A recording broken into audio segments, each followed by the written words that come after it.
Guys, welcome back to my channel. তো দেখতে পাচ্ছ দাদা ভাইয়ের গায়ে হলুদ হচ্ছে। তো গায়ে হলুদ হবে, স্নান হবে, তারপর দাদা ভাই রেডি হবে। তো আমরা যাচ্ছি এখন স্নানের জন্য। মানে আমি তো পাশেই ছিলাম, আর এখানে সবাই গায়ে হলুদ বাড়ছে। এখন দাদা ভাইকে গায়ে হলুদ দেবে, তারপর স্নান করাবে। তো দেখতে থাকো ভিডিওটা, ভালো লাগলে লাইক কমেন্ট শেয়ার করে দেবে, ঠিক আছে? আর পরের ভিডিওটা কিন্তু খুব মজার হতে চলেছে। মানে পরের ভিডিওতে আমরা যাচ্ছি বৌদি ভাইকে আনতে, আর বৌদি ভাইদের বাড়িতে।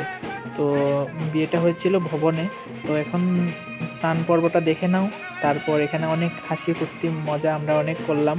আর এত রাত্রে ঠান্ডার দিন খুব স্নান করানো হলো। তারপর এখন দাদাভাইকে সাজানো হবে। দেখো দাদাভাই কি বলে।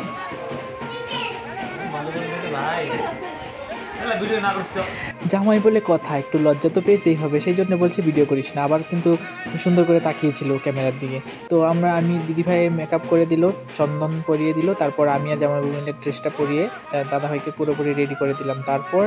তারপর ওরা জামাই নিতে চলে আসলো। তখন আমরা রেডি করে সব কিছু রেডি করে তারপর আমরা জামাই নিয়ে বেরিয়ে পড়লাম। তো আমরা সবাই রেডি, বৌদি ভাইকে আনতে যাব। তো এখানে মাসি কী কী নিয়ম করছে, তো পরের ভিডিওটা দেখতে থাকো। Bye bye.